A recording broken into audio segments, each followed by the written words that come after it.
Welcome back, friends and colleagues, to another Game Boy gameplay video. Today we're playing Metroid II, Return of Samus, for the Game Boy, the original Game Boy. I was playing it through RetroArch on Steam, and I played most of it in black and white, and then I tried out the different color versions. I looked up, and there's two different color versions. There's the Game Boy Color, and then there's Super Game Boy Color. Now, I didn't finish this game because I got stuck, and I didn't want to cheat and look at too many walkthroughs and stuff. I wanted this video to be from the perspective of a brand new player playing a game so that we, as game developers, can think about how the games we make are experienced by first-time players. So, strap in, let's get playing. My first impression of this game was very positive. It feels like a very strange but clear example of what the Game Boy was. I almost want to say that if somebody doesn't know what the Game Boy is, they should play Metroid 2. Because if we think about Mario, I think Mario was first released on the NES, and if we think about the Game Boy, obviously you can play Mario on the Game Boy, but Metroid has a different feeling. It's very strange. It's less childlike, you know how Mario is very colorful and bouncy and whatever, and I guess linear as well. Metroid is not linear. In the beginning it kind of is, and which is great for a first time player, right? Is to guide the player through, to teach them how to do things. The first area of the game, it feels very tutorial-esque, the way it's like forcing you to like jump down and shoot down to like break these blocks. It's very good at like trying to guide the player to learn how to play the game before they give them a real challenge. And also there's no wall of text before we start either. I guess in the first game, I haven't played the first game, I don't think, or if I have, I can't remember if there is any text or story in it. So in this one, we're kind of dropped into this world and we just have to move around. And I think that's good for a game. A game should be played, right? Obviously, we can have a different kind of game that has a story, but I think this one, on Game Boy especially, is not about the story necessarily. It's about the player's experience. It's about the gameplay. And I think, ultimately, this game excels in many, many areas. However, it did leave me wanting more. If you've seen my Harvest Moon free video, I think I wanted a lot more out of that game. And if you looked at my Link's Awakening video, I basically was extremely satisfied with that. With this one, I'm closer to the Zelda being completely satisfied, but because I didn't want to touch any walkthroughs or anything, I did get stuck, and that's why I was left wanting more. So the gameplay itself is very juicy. There are a lot of sound effects, and it feels more like a grown-up game, if that makes any sense. It's not so childlike like Mario is, you know. It's more like, I guess we could talk about the scale of the player. The scale of the player is like twice as tall as Mario is, if we think about it in terms of that. And it means that there's more detail. And it means that we kind of we can more easily see ourselves as this character rather than as this cute little thing, right? It's like human scale. It can go down to like a ball size, which is great for the game mechanics later on that I'll talk about. But the gameplay and the player's control is very juicy. That I noticed pretty quickly that when you jump and like are moving left and right, it's almost like a toggle in the air. And obviously I was playing this on my CRT screen with a PS5 controller through Steam, so it's not like the original experience. But I have my Game Boys. I have my Game Boys here. And I know that the buttons can be deceiving, if you know what I'm saying. You can't press left and right at the same time. It's almost impossible to have like instant movement, which you can on a keyboard, for example. You can instantly, lift off of one to get the other button. And I appreciated that it felt like the controls were designed for the Game Boy player. What I'm talking about is the toggle is like when you're in the air, if you let go of holding right, you don't stop moving, you keep going right. And if you start pressing left, then you almost instantly flip to moving left. And although this might seem weird, like you'd want them to stop moving when they stop pressing left or right, I think it actually gives the player a sense of predictability. So it means that the player's connection to the character as they control them isn't disrupted by the limitations of the button controls. which I think is really good design. And you can imagine back in 1989, actually this game was released in 1991, I think. If you had a Game Boy and it was playing it hours and hours and you'd got like sticky buttons or like they're kind of loose, you want it to be forgiving. You don't want it to be annoying how like, you know, you can imagine some games, they require complete focus all the time because it's annoying. And that actually plays into my next point about the level design. The levels, ooh, I didn't get that far, obviously, but I imagine the quality was throughout the game. As a new player starting a game, you have to imagine that, right? That the whole game is at the quality level that you experienced at the beginning. You'd hope so, at least. The level design felt in scale to the player, and it meant that there was never a time when I felt like a map was too big or too small or whatever.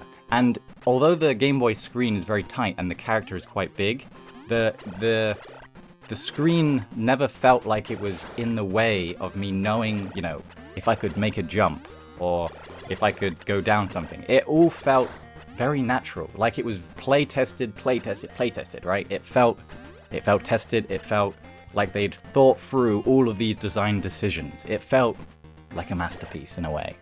So how the game works, right, is that you land on this planet, or you spawn in and you're stood next to your ship. You can actually get in your ship, which is cool. And then you move to the right, you go down like a hole or something. There's all these like bits I told you about breaking. There's some enemies you have to shoot, so it teaches you shooting, it teaches you about your health if you get hit by them. And then you go down, if you go to the right, there's a save point, and then if you keep going right, there's a bit you can't get through. There's like acid water or something, like lava or something that you can't go down any further. So then you have to go the other way, and the other way leads you to basically like a little boss fight. There's like a bee or something that you have to shoot with your rockets, so it's teaching you about having to use rockets for certain enemies. And then once you've killed that thing, the water and the other thing, actually the screen shakes, it's kind of telling you that something big has happened. So then you go back to where you went, and the floor has like, or the water is dissipated, so you can actually get through that part of the level now. So it is, from the very start, it's taught you the flow of the game. I didn't have to like overthink anything and be like, what are they trying to say here? It didn't feel like I had made any conscious effort to learn this stuff. The game was guiding me like invisibly. It's only after the fact I thought about how good it was that I was able to, you know, express this to you. In the moment, it felt natural. So I think it's important that you don't force anything on the player. Like, if we think about our own game design, we might be tempted to say, kill the bug to make the lava go down or something. Maybe don't do that, right? Because if it's so obvious, if you make it obvious without actually flashing it at the players, telling them, they feel smart. They feel like the game is high quality, as long as it's actually guiding you in the correct way. I feel like the text popping up telling you to do something in games is a band-aid to a bigger problem, and as well, I think it's of the time. The reason why it feels like such a Game Boy game is because it's hand-holding us very gently. It's subtle, and it means that we as a player feel like we're learning about this world, or by world I mean like game world, how we experience this game, how we interact with it. We're learning, and it feels old-fashioned, which is such a shame. While in nowadays, like I said, it would just have a text pop up and tell you straight up what you have to know so that you don't give up playing. There's just something about old games that this one just has that feeling. Yeah, it's just a shame I got stuck. I'll come back to this. So yeah, I got into that other area. The music changed. There was slight variations in like the rock types and stuff.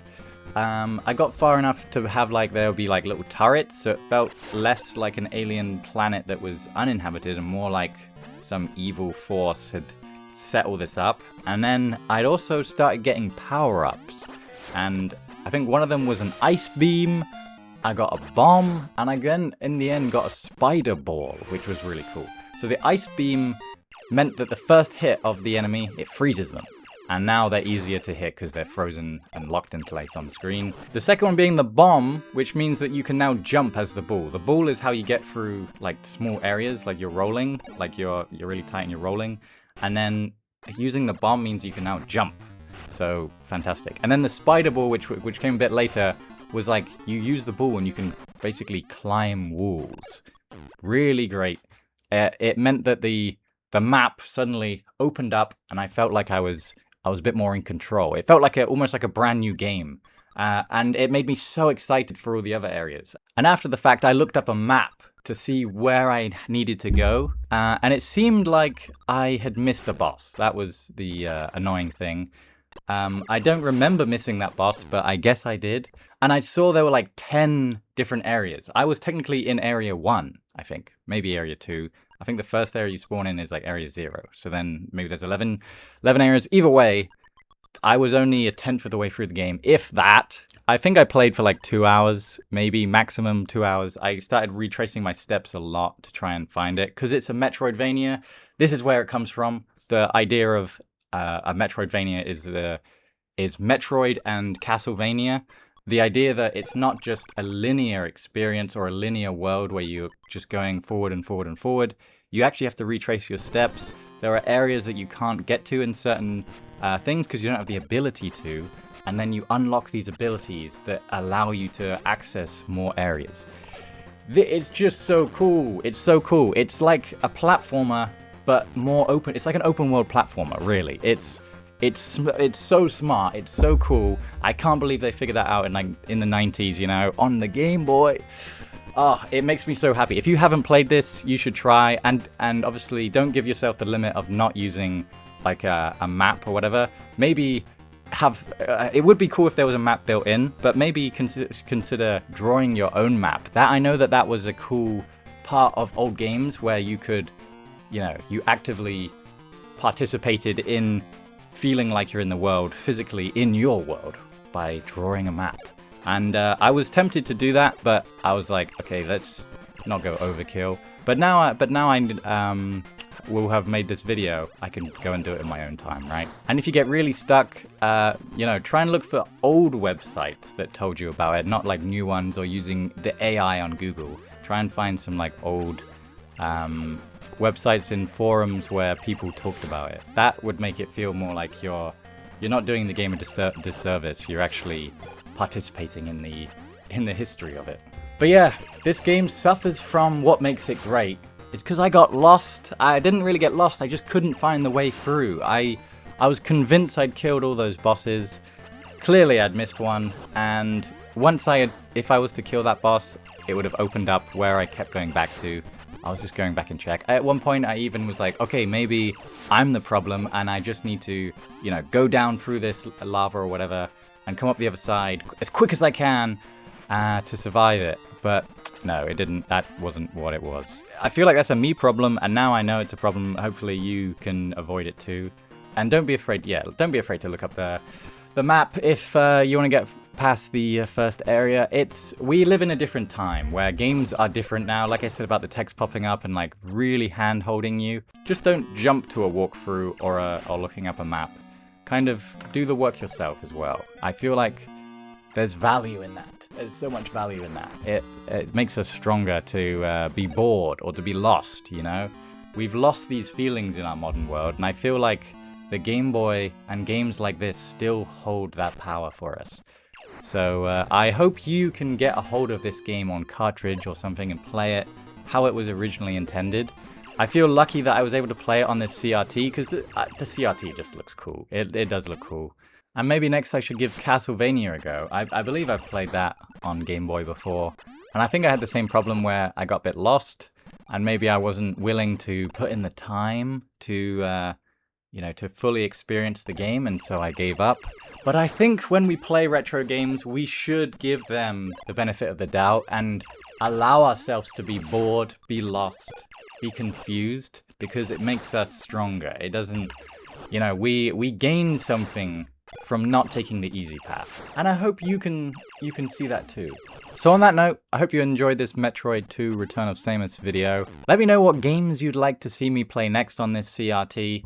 I know you guys have given me some suggestions already. I think the one that I've seen a few times by the same guy commenting is Survival Kids. I'd like to play that. Maybe like a Sims Castaway vibe. I'm not quite sure, but now I've said that, I think I actually have played it before, but I'd be willing to give it another shot. So let me know what your picks would be, and I might give them a go. I might give some of the other classic Game Boy and Game Boy Color games a go as well. So I want to make this a series. It's quite easy to make these videos. It feels like it's teaching me about game design as I'm doing it, which I think is extremely valuable, and I hope you find that value too.